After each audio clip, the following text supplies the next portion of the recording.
ముముక్షు వ్యవహార ప్రకరణం 21వ కథ. సాధు సాంగత్యం. ఓ రఘురామ, మహాత్ములు సాధు సాంగత్యాన్ని, తద్వారా లభించే ఉత్తమ వివేకమును సర్వదా కాపాడుకుంటూ ఉంటారు. అదే మోక్ష ఫలమును ప్రసాదించగలదని వారు ఎరుగుదురు.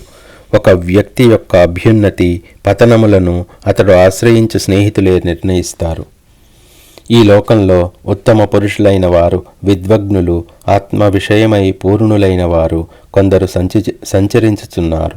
వారితో సమాగమం శూన్య ప్రదేశమును కూడా జనమయం చేస్తుంది. మృత్యువు కూడా ఉత్సవంగా, ఆపదలు కూడా సంపదలుగా మారిపోతాయి. మోహము కూడా అట్టి స్నేహ ప్రభావం చేత తప్పక తోక ముడుస్తుంది. హిమం ఆపత్సరోజిన్యా మోహనీహారమారుతః జయత్యేకో జగత్యస్మిన్ సాధు సమాగమః. ఆపదలు అనే పద్మములకు మంచును, మోహమనే మంచునకు మారుతము అయినట్టిది సాధుత్వము. మళ్ళా చదువుతాను.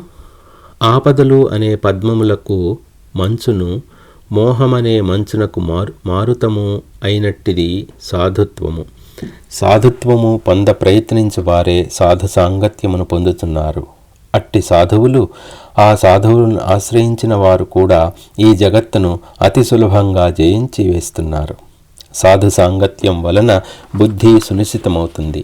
అనాదిగా పెరిగి ఊడలు వేసుకొని ఉన్న అజ్ఞానము అనే విశాల వృక్షం సాధు సంగం అనే ఝుంఝుమారుతం చేత కూకటి వ్రేళ్లతో సహా పెకిలించివేయబడగలదు. మనోవ్యాధులు వాటంతట అవే నశిస్తాయి. మనోహరమైన సువాసనలు వెదజల్లగల వివేకము ఉదయిస్తుంది. అట్టి సాధు సమాగమములకు సర్వదా దిగ్విజయం అగుగాక. సాధు సంగం పొందుతున్న వాని సంపదలు కూడా అనపాయకరమై, బాధారహితమై, నిత్య ప్రవర్ధకమై యజమానికి శుభమే చేకూరుస్తాయి. కొందరు అనేక సమస్యల చేత సతమతమగుచున్న మాకు సాధు సంఘానికి సమయమెక్కడిది అని సరిపుచ్చుకుంటున్నారు. అయితే మనిషి కష్టముల చేత వివశుడగుచున్నప్పుడు సాధుసంగం మరీ ముఖ్యమని నేను గుర్తు చేస్తున్నాను. అది దీపపు వెలుగు వలె హృదయంలోని చీకటిని తొలగించి వేస్తుంది. జ్ఞాన ప్రకాశము అనే శాశ్వతమైన వెలుగును ప్రసాదిస్తుంది. చిత్తశుద్ధిని, మంచి ప్రవర్తనను, మనశ్శాంతిని ప్రసాదించగలిగే సత్పురుషుల సాంగత్యమే ఉంటే ఇక గంగా స్నానం చేయలేదే, యజ్ఞ తపో ధ్యాన తీర్థాదులు సేవించలేకపోతున్నామే అనే బెంగతో మానవునికి పనిలేదు. ఓ రామచంద్ర, రాగశూన్యులు, మమకారాహంకారాలు లేనివారు, సందేహరహితులు అయినట్టి సాధుపురుషులతో స్నేహం లభించటమంటే అది మహత్తరమైన విషయమే. ఎందుకంటే నీవు కూడా రాగరహితుడవైతే గాని వారితో స్నేహము చేయగల బుద్ధి పుట్టదు. అట్టి మహాపురుషులు ఎక్కడన్నా తారసపడిన రాగబుద్ధులైన జనులు వారిని గుర్తించలేరు. వారి స్నేహమును పొందలేరు. ఆత్మజ్ఞానులకు మహనీయులతో సామీప్యత గొప్ప తపస్సు, తీర్థములతో సమానం. అది అతి పవిత్రమైనదని సర్వజనులు గ్రహించెదరుగాక. దరిద్రునకు ఒక మణి లభించటం ఎటువంటిదో జ్ఞానులతో స్నేహం అట్టిదని విఘ్నుల అభిప్రాయం. కనుక వినయము, గౌరవము, స్నేహము, సహకారము మొదలైన సత్ప్రవర్తనతో, సద్భావములతో జనులు అట్టి వారి స్నేహముకై ప్రయత్నించాలి. ఎంత ప్రయత్నం చేసైనా సరే సాధు పుంగవుల దర్శనం చేసుకోవాలి. వారితో సంభాషణమే పూర్వజన్మ సుకృతం అనక తప్పదు.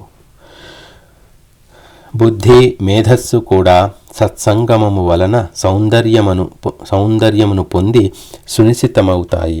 సాధుసంగం వదలనివాడు నిర్మల విచారణచే తప్పక బ్రహ్మపదమును పొందుతాడు. బంధరహితులు, తత్వజ్ఞులు, సర్వసమ్మతులు అగు సాధుపుంగవులు మనకు అక్కడక్కడా తారసపడుతూనే ఉంటారు. వారిని తప్పకుండా సేవించాలి, గౌరవించాలి, సర్వ ప్రయత్నములచే సంతసింపచేయాలి. ఎందుకంటావా, ఈ సంసార సముద్రం దాటటానికి వారే ఉపాయస్వరూపులు. ఈ జీవుడిని నరకాగ్నులు సమీపిస్తుంటే వారు ఆ అగ్నులను ఆర్పగల వర్షధారల వంటివారు. అంతటి సాధుపురుషులను అనాదరించటం ఎంతటి దౌర్భాగ్యమైన విషయం. అట్టి అనాదరణ చేయువారు నరకాగ్నులను ఇంధనం కాదలుచుకున్నారు.